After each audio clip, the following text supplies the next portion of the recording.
Well, that heavy wind and rain left plenty of damage across western North Carolina. There were the downed trees, the severed power lines, and one annual event in downtown Asheville was ruined. News 13's Emma Wright is live there tonight. Emma? Well, things are quiet down here now, but earlier today that was not the case. Here's a look at just some of the damage. The storm blew in quickly. Rain pounded, and soon it was lights out for much of the city of Asheville. It gusted in, you know. I mean, I was afraid we were getting into a tornado here. The west side took a beating. The owner of this house on Hubbard Ave says his wife was sleeping when she got a rude awakening. Another tree ended up on this home in Montford.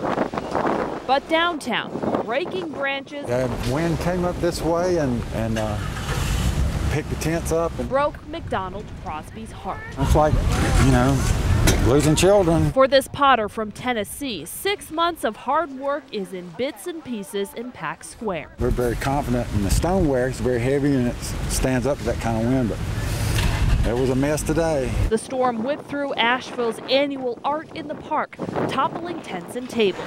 Vendors scrambled to save their work from the rain, but the storm was strong. We had our whole canopy come down on top of me. It was pretty wild. The art of cleanup isn't fun, but they'll be back again next week. You know, everybody's okay, thank goodness.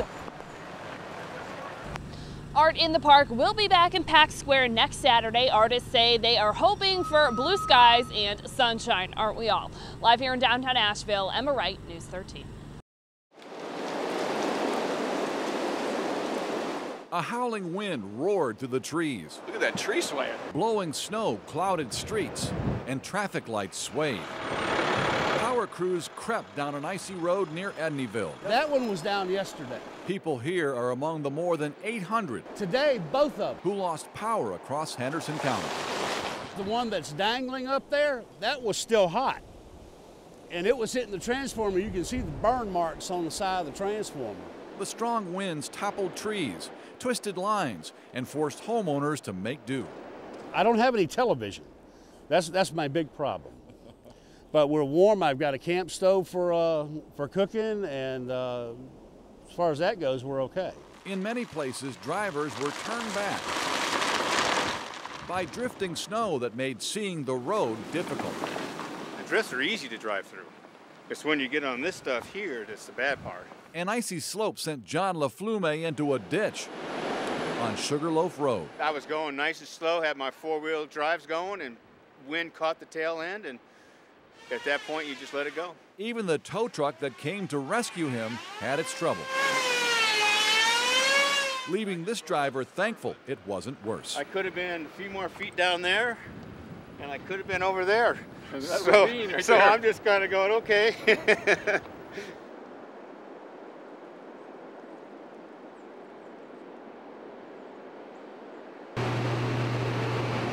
Call it a spring awakening. They're beautiful. Everybody comments. All the tourists comment on them. The stately Bradford pears like old friends for merchants and residents. These trees are living beings. But now the sounds, a dirge for the trees, a chainsaw. And the pictures on this bustling street. That's just wrong, period. Awakening something entirely different. Looks like they're clearing the trees off from the front of the Haywood Park Hotel, which is just a real shame.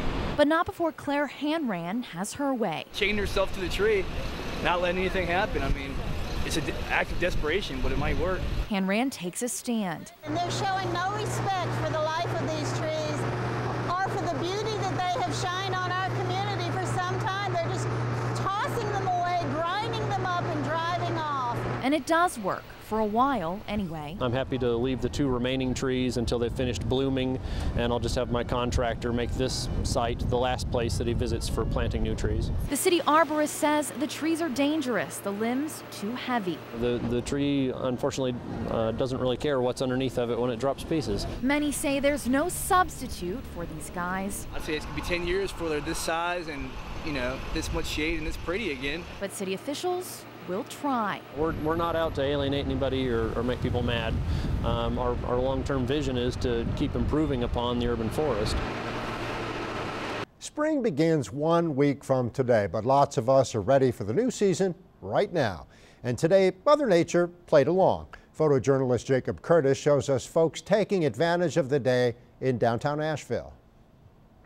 Asheville just is really beautiful. It's got an amazing just people and vibe. The music, the vibe, the energy.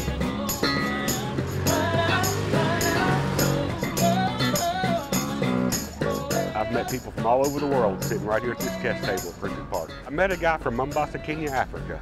A lot of these people, they travel, and they are travelers. They come from far away.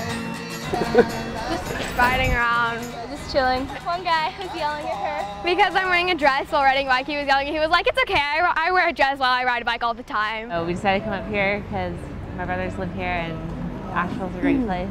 The weather has been amazing, and we've been really blessed this weekend. Yeah. Just hanging out in the sun. It's a great day for it. I enjoy coming to the park and playing chess a lot. Hanging out, it's nice weather. Great day for it. You meet a bunch of random people who just talk to you, and it's just cool. It's fun. We love you, Asheville. We love you. You're the best. Yeah. See you soon.